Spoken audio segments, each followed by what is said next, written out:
جو تیرے مولائی بندے آواز قدرت آتی ہے ان کے دعاؤں کو پورے کرنے میں روک دو، تاخیر کر دو، کیونکہ میں بار بار اس آواز کو سننا چاہتا ہوں۔ جب آواز آتی ہے تب قدرت وقت میں آتی ہے۔ تو اگر آپ کی دعا جلدی قبول نہیں ہو رہی ہے تو اتنا سکون ضرور رکھے کہ آپ مولائیوں کے لسٹ میں ہیں۔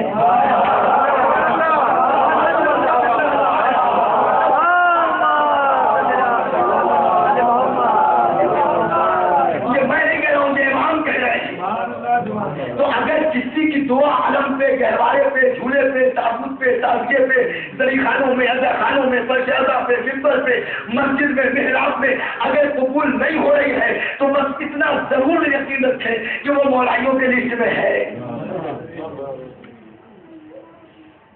تو ہر ایک کو اسلام نے مقام دیا ہے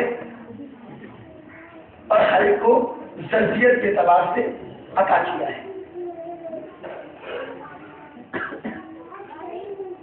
اگر انسان اپنے ضرب میں اتنا بلند ہو جائے اور اپنے پورے وجود کو اس کے حوالے کر دے تو پورا کا پورا سورہ اس کی شان میں اترتا ہوا نظر آتا ہے۔ نہ وہ ولی ہے، نہ وہ نبی ہے، نہ وہ وصی ہے۔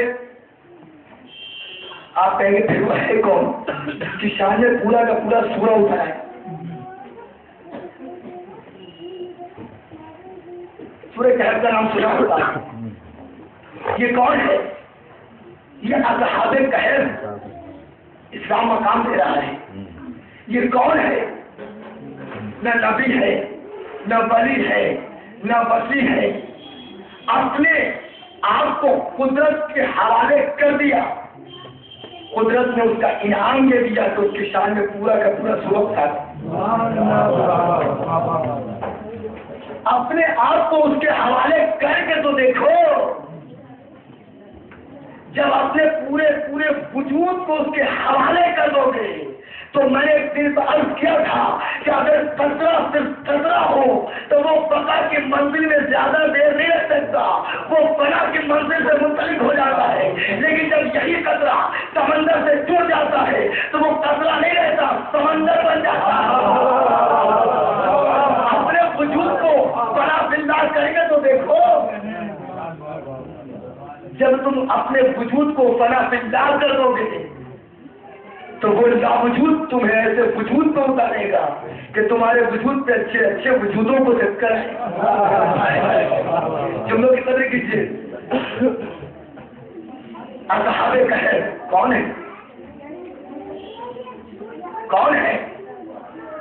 نبی نہیں ہے، ولی نہیں ہے، قبلہ تشریف فرما ہے، تاریخ میں قبلہ کی بہت گہری نظر ہے، قرآن ماشاءاللہ سے جانتے ہیں، ہر علم میں ماشاءاللہ سے ماہر ہے، آپ ان کی تقاریریں سنتے اور محظوظ بھی ہوتے ہیں۔ قبلہ سے پوچھ لیجیے گا، کیونکہ میں آج ہوں کر چلا جاؤں لیکن قبلہ ہمیشہ رہے۔ یہ اصحاب کہف کون ہے؟ یہ 6 افراد ہیں۔ جناب عیسیٰ علیہ السلام کے زمانے میں جب جناب عیسیٰ علیہ السلام کے قوم نے جناب عیسیٰ علیہ السلام سے غداری کی، پروردگار نے جناب عیسیٰ کو چرخے چہاروں پہ بلا لیا۔ ایک شخص جو جناب عیسیٰ کو قتل کرنے کے لیے آیا، پروردگار نے جناب عیسیٰ کو کہاں بلایا؟ چوتھے آسمان سے۔ اور وہ جو شخص آیا تھا قتل کے ارادے سے، اس کو جناب عیسیٰ کے شکل کا کر دیا۔ لوگ جب پہنچے اس نے کہا عیسیٰ مسیح کو چلے گئے، غائب ہو گئے۔ خاصی بات نہیں ہے، خود عیسیٰ مسیح ہو کہتا ہے۔ لوگوں نے پکڑا اور پکڑنے کے بعد وہ کہتا رہا کچھ نہیں، سولی پہ چڑھا دیا۔ بعد میں یہ بھولا کہ یہ کوئی اور تھا، قدرت کو بچانا تھا، لہذا اس نے شکل کو مست کر دیا، چینج کر دیا۔ اسی زمانے میں ایک بادشاہ تھا جس کا نام تھا مقوس۔ مقوس بادشاہ ہے، بہت ظالم و جابر بادشاہ ہے۔ اس بادشاہ کا ایک داماد ہے جس کا نام ہے ہیملن، جس کا نام ہے ہیملن۔ چونکہ روم کا رہنے والا ہے، روم کا رہنے والا ہے، 5 افراد کو حملے نے اکٹھا کیا. جو دربار میں 5 اشخاص تھے جو خاص تھے، جملہ دے رہا ہوں، جو خاص تھے ان کو سلیکٹ کیا اور سلیکٹ کرنے کے بعد یہ لوگ حکومت کے خلاف مورچہ بلند کیا. جملہ بدل دوں، آتنک کے خلاف، دہشت کے خلاف، ظلم کے خلاف ان 5 لوگوں نے، ظلم چاہے کتنا بڑا ہو، 5 بہت کام آتا ہے. آج کی عدد بہت عجیب عدد ہے. ان 5 لوگوں نے مورچہ بلند کیا اور اس کے بعد جب آواز اٹھائی تو بادشاہ کے کارندوں نے ان کو پکڑ دیا. شارٹ کٹ میں تاریخ بتا رہا ہوں. پکڑنے کے بعد بادشاہ کے پاس لے کر آئے. بادشاہ نے کہا تم نے بغاوت کیا ہے، تم لوگوں کو سزا دی جائے. ادھر جو بادشاہ کا داماد تھا اس نے موقع کا فائدہ اٹھایا اور پیچھے کی دروازے سے نکل کے، کیونکہ اس کو سارے راز پتا تھے، وہ وزیر بھی تھا، داماد بھی تھا، وزیر بھی تھا، اور اس نے یہ سارے راستے معلوم کر رکھے تھے. خفیہ راستے کے ذریعے پہنچا، ان 5 کو آزاد کرایا. اب کے 6 ہوئے. یہ لوگ اب وہاں سے نکل گئے کیونکہ بادشاہ قتل کر دیتا، مسئلہ بہت سخت تھا. جب بادشاہ نے اپنے آپ کو یہ کہا کہ میں خدا ہوں، میرے سامنے تم سب کے سب سجدہ کرو، تو یہ 6 جو تھے وہ اکڑ گئے، یعنی کھڑے ہو گئے. کہا سب کچھ تو کر سکتے ہیں، سر نہیں جھکا سکتے. سب کچھ منظور ہے لیکن سجدہ منظور نہیں ہے. کہا کیوں؟ کہا اس لیے کہ میں کسی اور کے سامنے سر جھکا تھا، مجھے یہ منظور نہیں ہے کیونکہ تو بھی مجھ جیسا ہے، میں نہیں جھکنے والا. اب یہ لوگ وہاں سے نکلے